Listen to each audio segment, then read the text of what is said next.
नमस्कार दोस्तों, मंगल लक्ष्मी के आज के एपिसोड में आप ये देखेंगे कि मंगल जो पहला स्वाद के लिए नया रिक्रूट किया था आरव, जो शुभी से मिले थे कॉलेज में, उसको रिक्रूट करने की को रिक्रूट कर लिया है और वो लड़के को रहने का कोई जगह नहीं मिलता है। तभी मंगल उसको ऑफ़र करता है कि तुम इधर रह सकते हो हमारे आउट हाउस में, वैसे भी तो हमारे आउट हाउस फ्री है। कुसुम जी ने बोला था इधर जवान लड़कियां हैं, इसीलिए इस लड़के को इधर नहीं रुकने के लिए अलाउ नहीं करेंगे। तभी मंगल कुसुम जी को कन्विंस किया था कि आउट हाउस में रहने में क्या प्रॉब्लम है, कुछ दिक्कत नहीं होगा। कुसुम जी मान लेती है और उस लड़के को आउट हाउस में रहने का परमिशन मिल जाते हैं। वो लड़का आउट हाउस में रहने के लिए शुरू करती है। शुभी के पास बहुत काम रहता है खाना पैक करने का। पहला स्वाद में जैसे ही वो पैक कर रही होती है तभी कुसुम जी उसको बुलाती है। कुसुम जी के लिए कुछ दवाई वगैरह दे के शुभी फिर वापस उधर चली जाती है। वापस उधर पहुंचते आउट हाउस में पहुंचते ही शुभी को ये दिखता है कि आरव सारे काम उसके लिए कर रहा है। तभी शुभी बोलती है तुम तो अभी अपॉइंटमेंट हुआ ही है, तुम्हारा ज्वाइनिंग डेट हुआ नहीं है, फिर तुम ये सब क्यों कर रहे हो। तभी वो बोलता है ये मेरे लिए प्रैक्टिस भी हो जाएगा, ट्रेनिंग भी हो जाएगा, तुम मुझे सिखा दो क्या क्या करना है। तभी शुभी आरव को सिखाने लगते हैं। तभी एक तेज़ी से तेज़ हवा आता है और सारे डब्बे उड़ने लगते हैं। तभी शुभी दौड़ भाग के जाके विंडो क्लोज करने की कोशिश करती है। तभी शुभी से बंद नहीं हो रहा था, तभी पीछे से आरव आके उसकी मदद करने की कोशिश करते, सब हवा की वजह से दोनों नीचे गिर जाते हैं। तभी गायत्री जी उधर पहुंच जाते हैं। गायत्री जी को ये सीन दिखता है कि आरव और शुभी नीचे गिरा पड़ा है। गायत्री यही मौके का फ़ायदा उठा के मंगल को गलत साबित करने के लिए कुसुम जी के पास भाग गई। कुसुम जी के से बोले कि देखो वो नया लड़का है ना आरव, शुभी के साथ क्या कर रहा है, आप मेरे साथ आओ। कुसुम जी को बुला के गायत्री जी उधर पहुंचते, तब तक वो लोग अपने काम में वापस व्यस्त हो जाते हैं। तभी गायत्री जी कुसुम जी अंदर आके बोलता है बच्चे तुम लोग अच्छा काम कर रहे हो, यही ऐसे ही अच्छा काम मेहनत करते रहो ज़िंदगी में।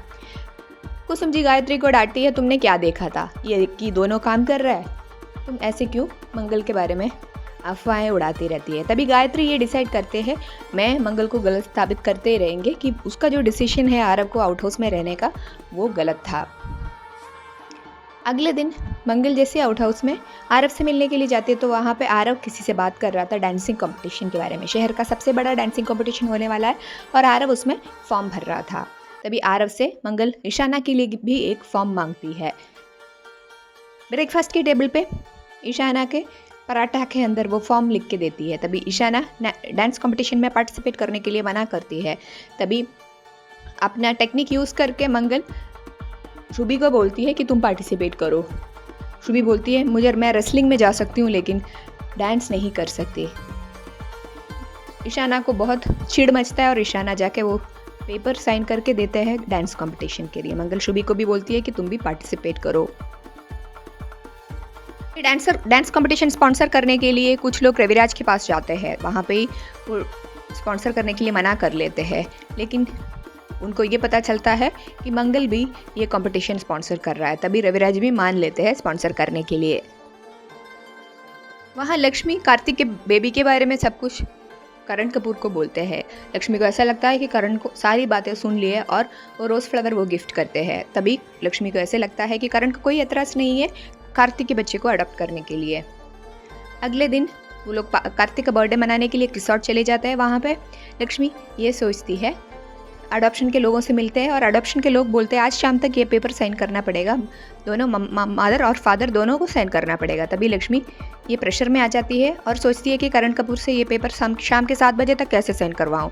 लक्ष्मी को ऐसा लगता है कि ऑलरेडी मैंने करण से बात कर चुका, अभी खाली साइन लेना है, इसमें क्या बड़ी प्रॉब्लम है। लक्ष्मी करण के पास जाते हैं और वो पेपर वहाँ पे रख देते हैं। करण गलती से कुछ सुनाई नहीं देते जो लक्ष्मी बात करती है। करण वो पेपर साइन करके कृष के हाथ में दे देते हैं। करण को अभी तक ये सच्चाई पता नहीं है कि वो पेपर में क्या लिखा है और लक्ष्मी कार्तिक के बच्चे को गोद लेने वाले हैं। जिया अपना प्लान सक्सेसफुल होने के इस पे मीठा खाती है और बोलती है देखो तुम तीनों डायरेक्शन में चले जाएंगे ज़िंदगी में, ये मेरा वादा है, तुम कभी भी साथ में नहीं रहोगे, तुम करण और तुम्हारे कार्तिक का बच्चा, ये मेरा वादा है। ये जिया बोलती है लक्ष्मी को। तभी लक्ष्मी कॉन्फिडेंटली बोलती है करण मान जाएंगे कार्तिक के बच्चे को अडॉप्ट करने के लिए, तुम आगे देखो। क्या करण मान जाएंगे कार्तिक के बच्चे को अडॉप्ट करने के लिए? रविराज और मंगल के बीच में जो टकरार है वो किस हद तक बढ़ेगा, जानने के लिए हमारे चैनल के साथ इसी तरह जुड़े रहिए। और अगर आपको ये एपिसोड अच्छा लगा तो एक लाइक तो बनता है। धन्यवाद।